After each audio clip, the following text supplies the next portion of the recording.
Bonsoir, merci d'être avec nous sur Journal de guerre. Au 200e jour de la guerre entre le Hamas et Israël, voici ce qu'il fallait retenir de la journée à 19h30.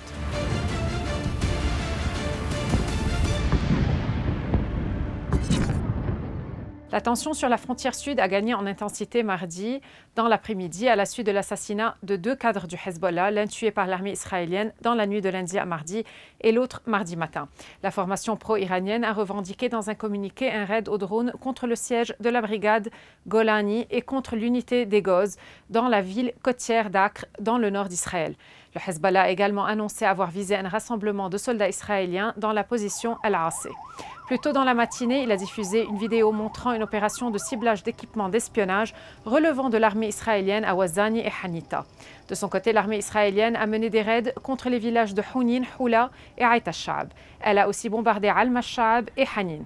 Plus tôt en matinée, elle avait bombardé les environs de Tyr, Tel Harfa et Al-Mashab, alors que les drones de reconnaissance ont survolé les villages des secteurs occidental et central, ainsi que les villages des districts de Tyr et de Beth Jbeil. Par ailleurs, un missile a été intercepté au-dessus des eaux territoriales au large de Tyr. 6 blessés ont également été recensés à Hanin. Le bilan humain depuis le début de la guerre à 19h30 heure de Beyrouth. Du côté de Gaza, le ministère de la Santé a recensé près de 34 183 morts parmi les Palestiniens depuis le 7 octobre. Du côté israélien, approximativement 1200 morts sont officiellement recensés par l'État hébreu depuis le début du mois de novembre 2023. Un chiffre qui n'a toujours pas évolué selon les données officielles, malgré des annonces régulières de soldats tués dans les combats. Au moins 261 officiers ont été tués dans la bande de Gaza depuis le 27 octobre, début de l'opération militaire terrestre lancée en représailles à l'attaque du 7 octobre dans le sud d'Israël. Le bureau politique du Hamas restera basé à Doha tant que sa présence est utile et positive aux efforts de médiation visant à mettre fin à la guerre à Gaza, a affirmé le porte-parole du ministère des Affaires étrangères qatari, Majed al-Ansari, lors d'une conférence de presse. Il a aussi dénoncé les mensonges des fonctionnaires et des milices israéliens sur le Qatar et son rôle de médiateur dans la guerre entre Israël et le Hamas.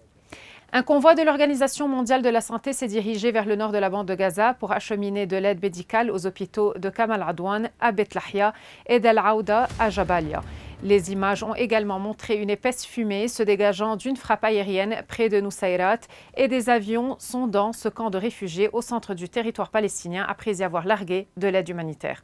Merci de nous avoir suivis sur Ici Beyrouth. On se retrouve demain pour un autre résumé de la situation. Vous pouvez suivre toute l'actualité concernant cette guerre sur notre site web www.icibeyrouth.com sous la rubrique Guerre Israël-Hamas ainsi que sur tous nos réseaux sociaux.